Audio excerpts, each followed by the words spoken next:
telespectador, nesta hora você está contemplando o programa Cristo Nossa Esperança, da Missão Pentecostal Assembleia Cristã.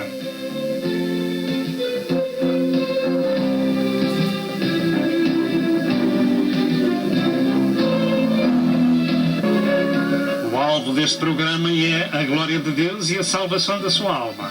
E para isso, por favor, procure obter as muitas mensagens deste ministério, tais como evangelismo, ensino e profecia, para estes últimos dias da Hora da Graça.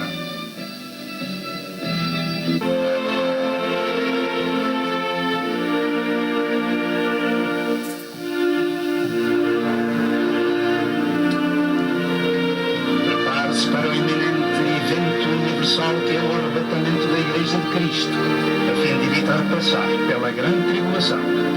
E agora, dentro de momentos, vamos assistir à mensagem.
Paz seja convosco. De novo no seu lar, com a mensagem do Evangelho, o poder de Deus para a salvação de todo aquele que crê. Hoje é um dia de boas novas e nós damos a glória a Deus Pai, glória a Deus Filho e glória a Deus Espírito Santo. Rendemos a Deus o louvor e a adoração porque só Ele é Senhor, o autor da vida, o Criador do Universo. Veio a este mundo em carne, revelado na pessoa de Jesus Cristo, dar a sua vida pelos pecadores, para os salvar na cruz do Calvário. Verteu o seu sangue remidor para nos resgatar com o seu próprio sangue, para nos levar para Deus Pai. É bom sabermos desta gloriosa mensagem da cruz, porque sem o sacrifício de Jesus Cristo não há salvação para ninguém. E se nós o aceitarmos em nosso coração, nós somos então transformados de homens normais, de pessoas normais, em pessoas espirituais, família de Deus, filhinhos do Senhor, que temos direito à posse da vida eterna no outro lado da vida, e ela é maravilhosa. Contudo, existe outra face da medalha, que é o inferno, que muita gente não crê, que Satanás coloca nos corações das pessoas para lhes dizer que não pode haver inferno, porque Deus é amor. Pois, por essa causa, Deus amou o mundo de tal maneira que deu o seu Filho unigênito, para que todo aquele que nele crê não pereça, mas tenha a vida eterna. E Jesus deu a sua vida exatamente para nos livrar da condenação eterna de Satanás. Damos graças a Deus pelo seu sangue redentor. Assim chegamos ao seu lar com um programa especial. E ele tem duas partes. A primeira será uma apresentação de imagens sobre o tema que vai ser exposto. E a segunda será uma entrevista do programa de Citroën com o Dr. Jacques Missel, acerca dos gigantes, dos nefilins, dos UFOs ou dos OVNIs, e relacionado com o Gênesis capítulo 5 e os tempos atuais. De maneira que devemos estar com muita atenção, particularmente para esta entrevista do Dr. Jacques Missel. A leitura para a apresentação deste programa já foi lido no princípio em Lucas 17, 26 a 30, e que realmente devemos ter sempre em consideração que são dois avisos de Deus nessa leitura para os dias presentes. Naturalmente tem sido muitas as vezes que falamos deste assunto ali narrado, os dias de Lot e os dias de Noé, ou vice-versa, e mais uma vez precisamos de ser alertados para este tempo presente da situação em que o mundo se encontra. O facto é que no mundo acontecem coisas terríveis que todos nós estamos presenciando, como, por exemplo, sinais como as luas de sangue, e em datas de festas judaicas, a violência dos povos, a violência ao cristianismo, um pouco por todo o mundo, a restauração de Israel, a Europa reunificada, o que para mim são indícios da volta de Jesus para levar o seu povo. Não perca, portanto, a entrevista do Dr. Jacques Missel, que vai ser de muita ajuda, embora seja uma pessoa americana e fala naturalmente inglês na sua entrevista, mas ela está toda legendada em português. Estas duas chamadas bíblicas de Jesus Cristo relacionadas com dois homens de Deus, Noé e Lot, elas são duas épocas diferentes com consequências terríveis e horríveis. Mas também são outros tantos avisos de Cristo relacionados com os tempos da sua segunda aparição sobre a terra e que estamos presenciando atualmente, e daí a razão de termos de tomar o aviso, porque finalmente é um aviso divino dito por nosso Senhor Jesus Cristo. O que realmente acontecia nos dias de Noé e de Lot As Sagradas Escrituras nos revelam como sendo, no primeiro caso, a contaminação de toda a carne e suas violências, ou seja, a alteração do género humano. Hoje acontece o mesmo. Jesus disse como foi nos dias de Noé, assim será nos dias do Filho do Homem. Isto crê-se que foi obra de chamados filhos de Deus, anjos caídos, que seguiram a Satanás e que produziram gigantes, nefilins, ranzumins e outros tantos, antes e depois do dilúvio, como vimos na história de o segundo rei de Israel, David e Golias.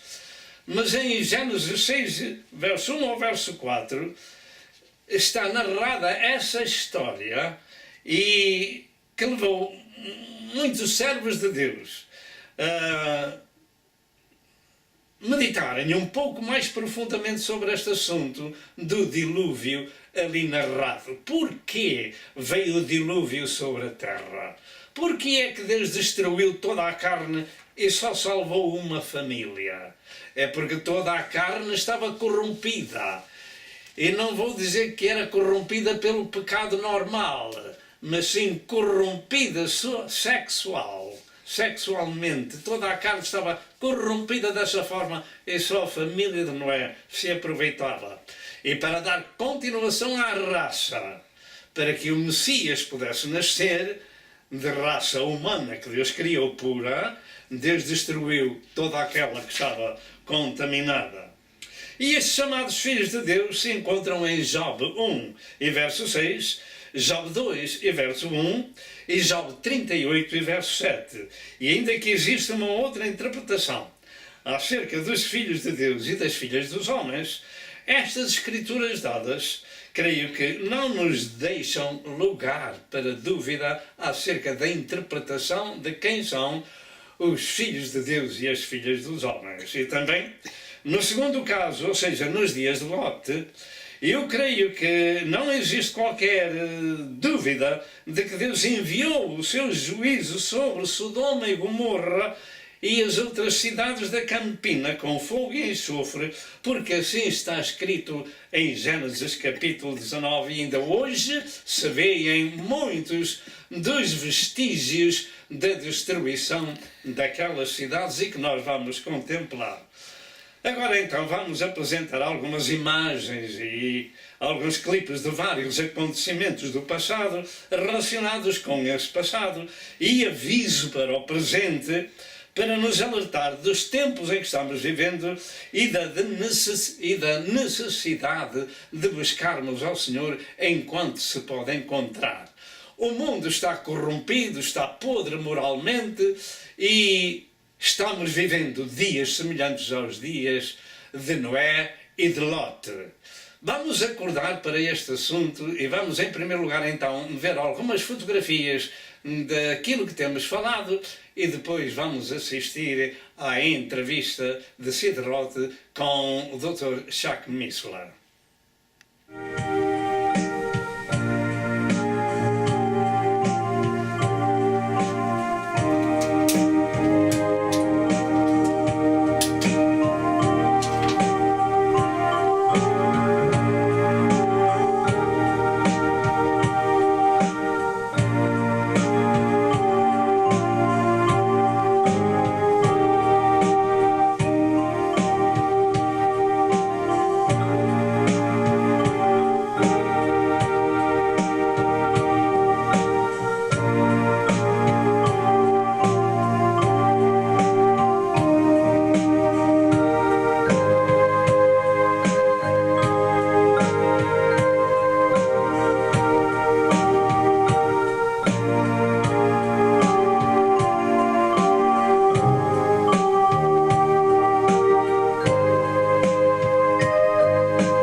Esta figura é a figura da arca que foi encontrada na Turquia por Ron Wyatt.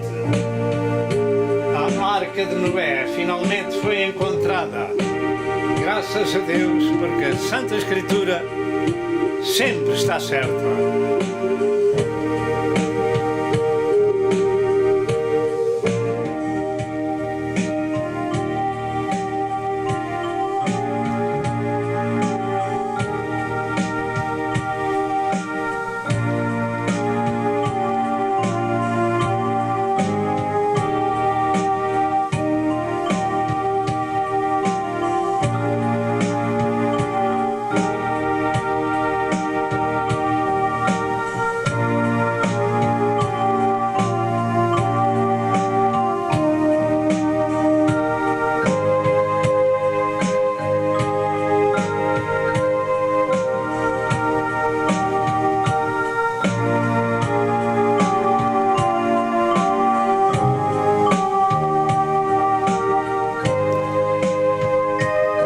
Lembrai-vos da mulher de Lot.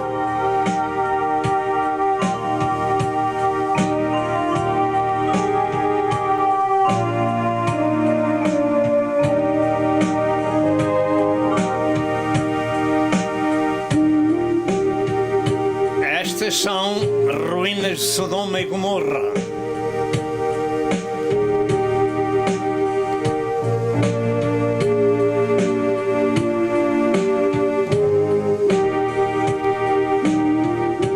A arqueologia bíblica atesta a veracidade da palavra de Deus. Estas coisas aconteceram no passado. E o fogo e o enxofre vão voltar sobre a terra, como disse Jesus.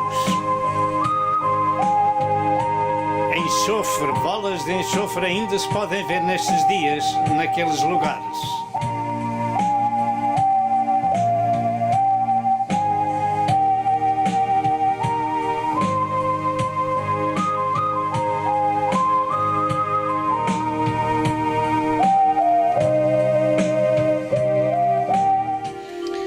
Na segunda epístola de São Pedro, capítulo 2, verso 4 ao verso 6, diz a palavra de Deus: porque se Deus não perdoou aos anjos que pecaram, mas lançando-os no inferno, os entregou às cadeias da escuridão, ficando reservados para o juízo, e não perdoou ao mundo antigo, mas guardou a Noé pregoeiro da justiça, com mais 7 pessoas, ao trazer o dilúvio sobre o mundo dos ímpios.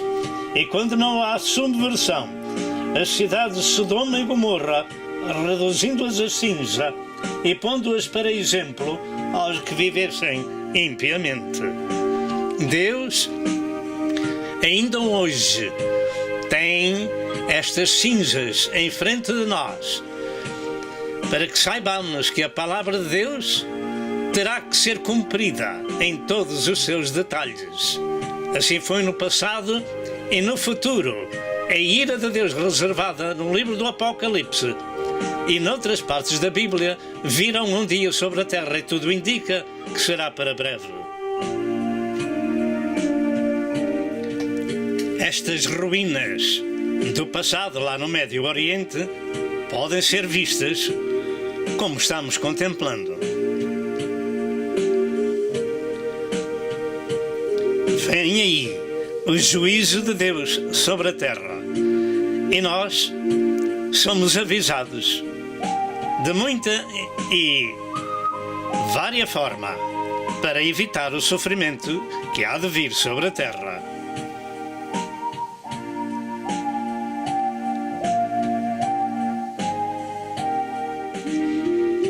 Segundo Ron Wyatt, estes são os vestígios de Sodoma e de Gomorra, das cidades que Deus incinerou e ficaram reduzidas, como diz a palavra de Deus, a cinza, para servir de exemplo àqueles que vivessem impiamente.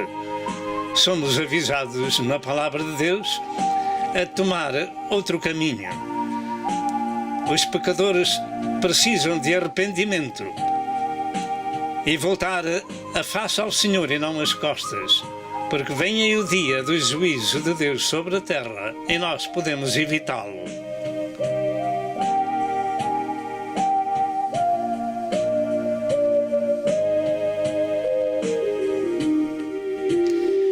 Nestes dias ainda são bem visíveis as marcas do fogo e do enxofre sobre Sodoma e Gomorra. Temamos a Deus, busquemos a sua face, peçamos o seu perdão, aceitemos a Cristo como nosso Senhor e Salvador, porque o Senhor Jesus Cristo disse que vem dias semelhantes, quando Ele estiver para se manifestar, semelhantes aos dias de Noé e aos dias de Lote.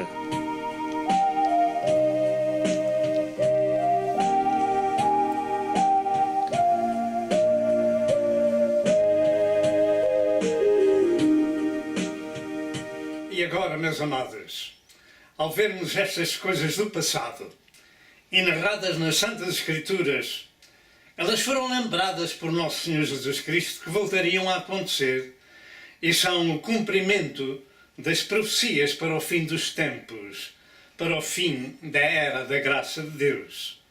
Segundo o que Jesus afirmou, tudo tem que se cumprir no seu tempo. E as Escrituras de Lucas 17, 26 a 30 ou 32, Jesus relacionou-as com os acontecimentos do passado com os dias presentes e eu creio que da sua volta. Vejamos agora então o programa legendado de Sid Roth, entrevistando o professor da Bíblia, das Escrituras, o Dr. Chuck Missler. Que Deus vos abençoe. Are they real? A former branch chief of the Department of Guided Missiles says yes. Discover the shocking truth behind UFOs, where they come from, and what their end-time plan is. Can ancient secrets of the supernatural be rediscovered? Do angels exist? Is there life after death? Are healing miracles real? Can you get supernatural help from another dimension? Has the future been written in advance? Sid Roth has spent 30 years researching the strange world of the supernatural.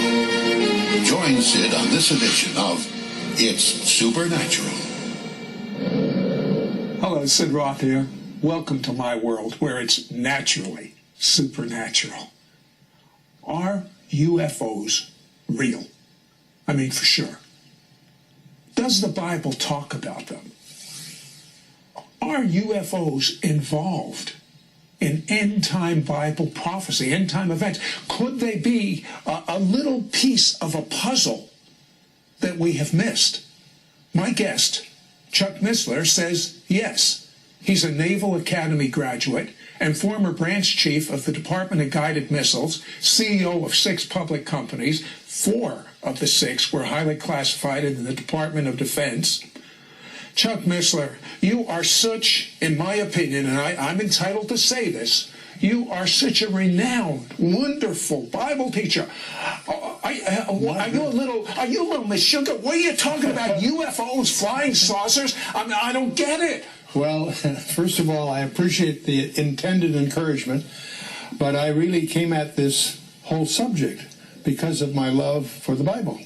It happens that I come out of an information science background. My whole career, 30 years in the strategic community, gives me perhaps a little different perspective than most people would have going at this topic. But I want to right up front indicate it was my biblical interest that brought me into this rather than my high-tech background, although that's proven to be, that and my Department of Defense connections have been very valuable to me. So that's one of the reasons I find myself in this peculiar posture. But it's not, in other words, he has a lot of experience, a lot of knowledge from the intelligence community, which helps him put a lot together of what we'll be talking about. But he's saying it's his love for the Bible that is really motivating him right now.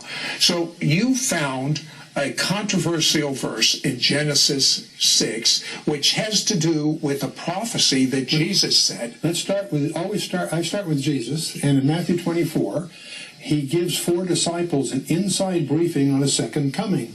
And in that briefing, he makes a very strange remark. He says, as the days of Noah were, so shall the days of the coming of the Son of Man be. Now, many people presume he just meant that it was because of the business of usual. So anyway, the point is, we need to understand what the days of Noah were like in order to understand what he was saying. So that takes us to Genesis 6, and when you jump into Genesis 6, you quickly discover that very few seminaries teach what that passage really says. And so as you get into that Genesis 6, you have to understand the first 2 verses are one sentence, and it deals with this strange goings-on between the fallen angels producing hybrids with humans. And that was so uncomfortable in the early years of the church that it was the understanding of the early rabbis. It was also the understanding of the early church that what it was dealing with was fallen angels cohabiting with human women, producing a strange hybrid offspring. But when you get to about the 5th century, that was a very uncomfortable posture. So they cooked up this, what they call the lines of Seth argument, and that's what's taught in most seminaries. One of the things I discover is that many people who are seminary products of most seminaries haven't been taught that there are different perspectives of Genesis 6, and it's the literal, careful study version of Genesis 6 that starts to raise the fog on this whole issue. Now tell me about the word Nephilim. What does that mean?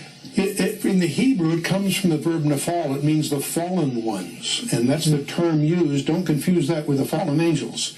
The fallen angels, according to Genesis 6, cohabited with human women to produce a hybrid offspring that are called in the Hebrew the Nephilim. In the Septuagint version of the Old Testament, the translation of the Old Testament into Greek, they use the word gigantes, which is transliterated giants, and they did happen to be giants, but that's not what the word means. The word actually means, in the Greek, the earthborn. And so, from the Greek point of view, they're earthborn. From the Hebrew point of view, they're the fallen ones. But either way, they're pointing to a hybrid, and it apparently was part of Satan's plan to contaminate the Messianic line. So the purpose of the flood was to get rid of these. Exactly. That's exactly the point. When you study verse 9 of Genesis 6, it speaks of Noah that his genealogy was untainted, unblemished. And apparently it was a distinctive in that sense. He may not have been the only one unblemished, but the fact that he was unblemished qualified him for what God was going to do, among other things. But the point is, the whole issue that God chose to do was to save 8 people in the ark and erase the blackboard, so to speak. Okay, but if the blackboard was erased, then we don't have to fool with them today, if they were all destroyed. Except Genesis 6 verse 4 says there were Nephilim in the land in those days, comma, and also after that. We discover, many good Bible scholars miss this, that you really won't understand subsequent events in the Old Testament by not realizing it happened again. When God, in Genesis 15 and Genesis 17, confirms the land covenant to Abraham, he tells Abraham that he and his descendants are going to be away for 400 years, but after 400 years, they're going to return. That gave Satan, who's obviously listening, the realization that he had 4 centuries to lay down a minefield. And that's why when Moses enters the land and he sends his at Kadesh Barnea, he sends in the 12 reconnoiters, if I can call them that. They come back and say, in Numbers 13, verse 33 says they were Nephilim in the land. So it happened again. I'll tell you what, hold that thought. Did you know that 12 astronauts have reported UFOs? Don't go away, we'll be right back. We'll be right back to It's Supernatural. We now return to It's Supernatural. Hello, Hello, Sid Roth here with Chuck Missler. And Chuck, so many astronauts are reporting UFOs, but one was amazing. This one astronaut, John Blaha, a ham radio operator, actually picked up what he was saying. As a matter of fact, a picture's worth 1,000 words. Let's take a look at that now. The wording is as follows. Houston, this is Discovery. We still have the alien spacecraft under observance.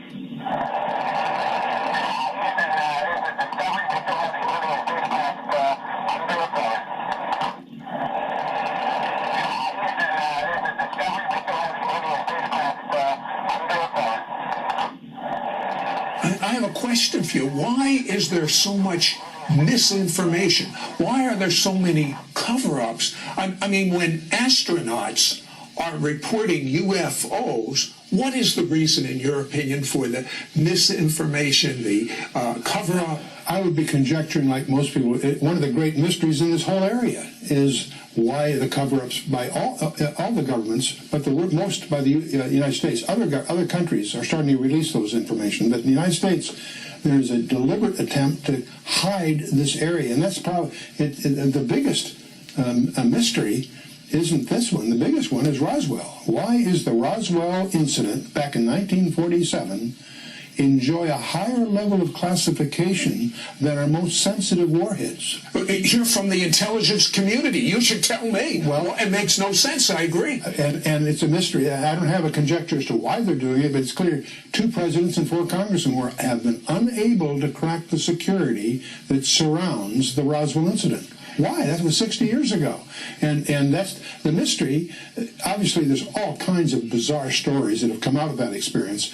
But the real mystery to me isn't that. The real mystery is, why is it classified? Why does the government hide it? And I don't have any conjectures. I think those conjectures are just as wild as the other conjectures about the others. According to your tapes, this cover-up was very unusual because some 30 newspapers reported it in 47, and then just immediately after, what happened? Yeah, Blanchard, the colonel of the base, when the Roswell thing first happened, issued a press release that a saucer had landed and so forth.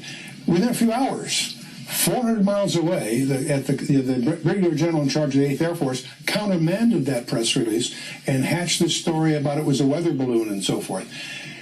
That starts a whole series of the silliest, most inane cover-up stories. There's been a sequence of them. First it was a weather balloon. Well, that didn't fly. They went one after the other.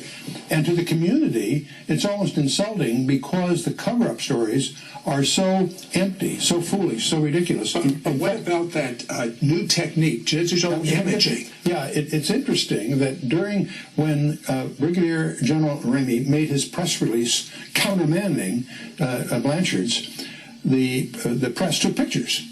Many years later, just a few years ago, a guy by the name of Johnson, who took the picture, we were able to get the negatives, and by using advanced digital analysis of the negatives, they were able, an analyst by the name of Rudiak was able to use advanced information techniques to unravel some words that were on the memo that was in Ramey's hand. And it speaks of the victims and the disc that crashed. In other words, this actually calls it not a plane, a disc. A disc that crashed, and there are victims, implying... See, the stories have always said there were 4 bodies, 3 were dead, 1 was still alive. That was the unconfirmed rumors that we heard. Well, it turns out that memo, that unraveling, is regarded as the smoking gun because it demonstrates that the Air Force has been lying all along. Well, these UFOs, they defy laws of physics. Your degree is in physics, yes, I believe. Well, yes. The thing that is the fundamentals, we want to get right at that. I'm sorry, presuming a lot here on your audience. The UFOs have 2 problems. The one problem is they are tangible. They show up on multiple radars. They leave physical evidence, burnt ground and radioactivity and so forth. So they're tangible. They're not hallucinations. Radar sets don't have hallucinations. Okay. Right. On the other hand, they make right-angle turns at exotic speeds. They go faster than the speed of sound without sonic booms. They do things that seem to violate physical laws, and yet they are they are physical in one sense, and yet they're not physical in another. Now, the other area we need to just acknowledge is this is the toughest area to research because not only because of all the hoaxes and all the crackpots that are in this area, is because of the deliberate disinformation by the government trying to hide these areas. But the net reality is Jacques Vallée, the Frenchman, and J. Allen Hynek, the American, are probably the two most of the early pioneers, the two most reputable researchers. They both came to the conclusion that these things are hyperdimensional. They're not extragalactical. That's a very fundamental insight, by the way, because they seem to pose being something that they're not. But the real point is that we're dealing here with a phenomenon that bridges the physical reality we understand and a reality that's outside that. One of the things we've discovered just in the last few years is that some of the constants of physics are changing that we thought were constant. And Scientific American, in June of 2005, ran an article in which they pointed out if the constants of physics are changing, that implies that our physical reality is actually a subset, a shadow of a larger reality.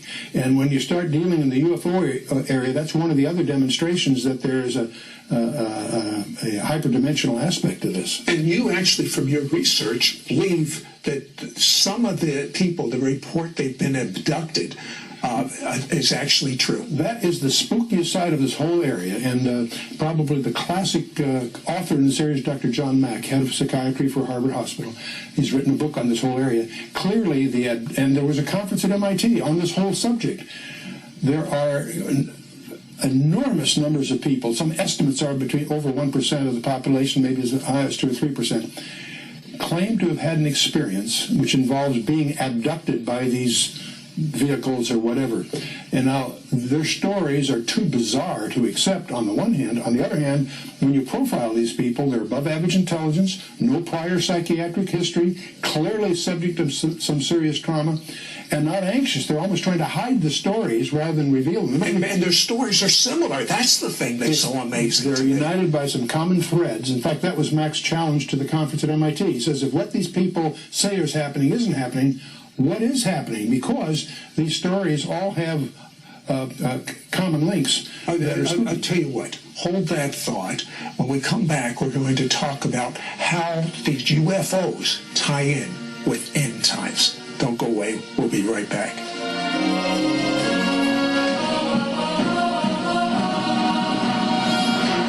We'll be right back to It's Supernatural.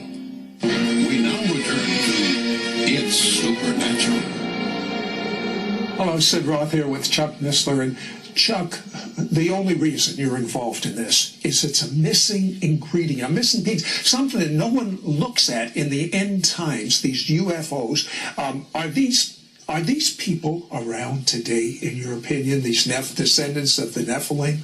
I wouldn't be a bit surprised. Well, not necessarily as descendants directly, because I think that's been dealt with. But at the same time, I do suspect that the UFOs are, in effect, a modern-day echo, if you will, and that may be what Jesus was talking about when he says, as the days of Noah were, that there's he's implying a parallelism. And so that's why we got interested in this in the first place. And if that's true, we can test it very simply, because if we're correct, these events are going to increase as we get increasingly closer to what we call the end times. Okay, there's an allusion to this that's, it really grabbed me when you explained it on my radio show from Daniel. Yes, exactly. In Daniel chapter 2, we have the famous image of Nebuchadnezzar, and as he goes through it, the mystery is the iron mixed with clay. And when Daniel goes to explain what the miry clay is, he says, as for the miry clay, they shall mingle themselves with the seed of men. Now, I've had the exegetical experts confirm this. The they, he shifts to a personal pronoun, but the they has to be something other than the seed of men in order for them to mingle with us. And just grammatically, it requires that. So that leads to a speculation. What are we talking about here? One of the possibilities is that we're dealing here with something that's not the seed of men, namely Nephilim, hybrids. And that's a hint there that there will be a proliferation of hybrids at the end times, because that's what Daniel's talking about. So that's a staggering verse to deal with. You know, one of the fascinating things I find in your 2 CDs that we're making available is you talk about Joshua's assignment to destroy all the people in particular areas that a lot of people wonder about. Yeah, when you read that as a New Testament reader, you're shocked, because God tells Joshua to wipe out every man, woman, and child of 4 key tribes. And that shocks, the New Testament reader, because we don't understand that there is a gene pool problem again. We understand Genesis 6, the flood of Noah, was dealing, among other things, with a gene pool problem in the human predicament. What we don't realize is that Satan had again laid down a minefield in Canaan, because when he found out from God's revelation to Abraham that his descendants would be away and then return after 400 years, that gave Satan 400 years to lay down a minefield. When you study the book of Judges geographically, you discover that they didn't follow through in certain areas to wipe out their instructions. The places they missed was a place called Bashan. We call that the Golan Heights today. There's other areas, the central part, that we would call Judea and Samaria, but now it's called the West Bank. And there's the third area, a place called Gaza. And you stand back from that and you realize those areas where they failed to follow through in the book of Judges are the same areas that are under dispute today. And you begin to realize that there's a demon overlay on human history here that we need to understand. And that's my next question. In your opinion, are we talking about aliens from foreign planets, or are we talking about demons? Well, first of all, I don't believe even John Haidt and Jacques Vallée concluded they're not intergalactical for a number of good physical reasons. We believe they're hyperdimensional, they're demonic. They also pretend to be something they're not. That means that one of their tools is deceptions. And so that gives us a perspective of where they stand biblically. I believe that they are real today and that they are demonic in their root purpose. And so that creates a danger to anyone that isn't tutored in this area. And that's one reason that we included in our materials in terms of our own spiritual hygiene. So, well, there were over a dozen astronauts that have reported UFOs, and one astronaut in particular, his name is Dr. Edgar Mitchell. Mm-hmm. He's appealing that the files be open. Let's take a look at that. Okay. And what I am suggesting is it is now time to put away this embargo of truth about the alien presence. And I call upon our government to open up like other governments have, and you will hear about that this morning, like the Belgians have, the French have, the Brazilians have, the Argentines, the Mexicans have all released their files. It's about time now that we do the same thing and become a part of this planetary community. That is so amazing to me, Chuck. Are we going to open up our files or not? And the very fact there's resistance is alarming. You think that there's nothing to hide, they would open it up. So the question that really, you can only speculate, you only feed speculation the way they're operating, keeping a secret. Okay, former President Reagan, you were telling me about an amazing, amazing statement he made about UFOs. Well, that they may be the ingredient that it may take to get the world together. But on the presidential side, there have been 2 presidents that have tried to crack the security and couldn't, and 4 congressmen. So we need to put pressure. What is going to happen when the President of the United States says there are UFOs, we're being invaded, there's going to be a one-world government, and, I mean, there we are, end-time prophecy. It looks like it's very easy to see how this could have a major role in setting the stage if we understand the classical biblical scenario. And that's one reason when you go at this area, your primary study should be to understand what the Bible has said all along is the destiny of man and the history, the forward history of governments. And so, as we watch every day, that as we look at our newspaper and see where the world is going, not just in this area, the whole geopolitical horizon is converging. The more you know about your Bible, and the more you know about what's really going on in the geopolitical horizon, the more you see the convergence. We're plunging in to the climax of human history. Based on all of your Bible study, all your research, Where's America right now? Well, America is in deep trouble. The America you and I grew up in, I believe, is over. I think that the most common question I get asked as I travel and have question and answer sessions is, where's America in prophecy? And all the end time players in eschatology are well identified in the Bible, and they're there. America's conspicuous by not being. The other question I always get asked is, why hasn't God judged America? Billy Graham quipped several decades ago. Well, listen, we have a few seconds left in this show. We don't know when the end's going to... We don't know the day or hour. Make Jesus your Lord. Get to know him intimately. Let God say, I want to be your friend. He's speaking it to you now.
E agora, para terminar este programa, nós chamamos a atenção do seguinte, que neste tempo presente, em que o mundo se encontra, os servos de Deus devem, como eu espero, da minha parte, ainda poder fazer algo em prol do meu próximo e falando da Sagrada Escritura, que é o trabalho que Deus me tem incumbido.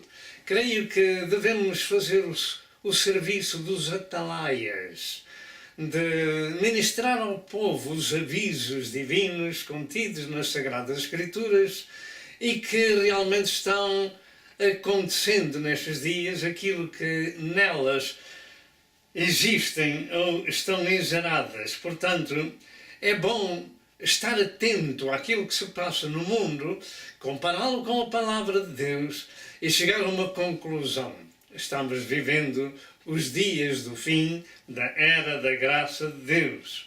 Usa dizer-se de que quem me avisa, meu amigo é. Saibamos, contudo, que as potestades das trevas impedirão o povo de crer naquilo que tem sido dito, que a Bíblia afirma, como no passado e ao longo da história da Igreja. Portanto, devemos resistir ao ataque do inimigo e crer naquilo que Jesus Cristo disse, que os dias do Filho do Homem, quando ele voltasse, naturalmente, seriam semelhantes aos dias de Noé e de Lote. E muito se tem que falar sobre este assunto ainda, porque ainda há pouco esclarecimento. Mas isso também não impede que Deus cumpra o que tem afirmado, mesmo que o povo não creia. Não vai impedir que se cumpra aquilo que a Sagrada Escritura revela. E, finalmente, a luta contra a Palavra de Deus e contra o cristianismo também está escrito. Também a rejeição das Escrituras, neste tempo presente, já no passado acontecia, e está escrito que no fim da Era da Graça estas coisas iriam de novo acontecer, como a matança dos cristãos em diversas partes do mundo, que se está tornando epidémica, etc, etc. Portanto, abramos os nossos olhos para a realidade do cumprimento profético da Sagrada Escritura e encomendemo-nos ao Senhor, sabendo que Deus amou o mundo de tal maneira que deu o seu Filho unigênito, para que todo aquele que nele crê não pereça, mas tenha a vida eterna, porque Deus enviou o seu Filho ao mundo não para que condenasse o mundo, mas para que o mundo fosse salvo por ele. Pergunto, é você uma pessoa salva? É uma pessoa regenerada? É você uma pessoa santificada? Se assim não é, as Santas Escrituras nos afirmam que nós precisamos de passar por esta experiência. E então, com a experiência do novo nascimento, começa uma nova vida. As coisas velhas passam e tudo se faz de novo. Mas é preciso tomar uma decisão que vai determinar o nosso destino. Tomar a decisão de ouvir a Palavra de Deus numa igreja local, onde se encontre, a fim de que possa entregar a sua vida a Jesus e ser uma alma salva e redimida pelo sangue de nosso Senhor Jesus Cristo. Nós temos terminado aqui este assunto da entrevista com o Dr. Jacques Missler e também de Siderote e da nossa apresentação destas imagens que ficam naturalmente na nossa retina acerca do tempo passado da Arca de Noé e do tempo do que aconteceu em Sodoma e Gomorra, e que estas coisas que aconteceram no passado, a violência, a sodomia e etc., estão de novo sobre a terra. Sejamos avisados e tomemos a direção certa no nosso caminho de buscar a Deus enquanto se pode encontrar. Nós voltaremos, se Deus permitir, no próximo programa. Que Deus vos abençoe. Amém e amém.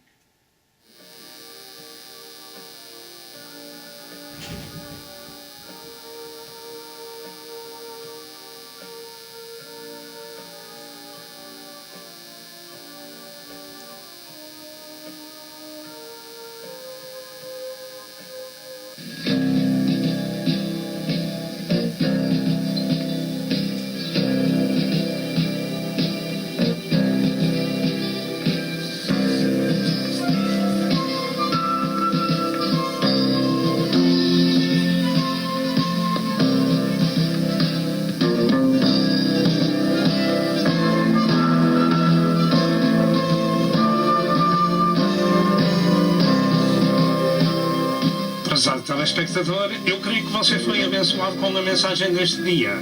Toma uma decisão e junte-se ao povo de Deus para viver a eternidade com Jesus.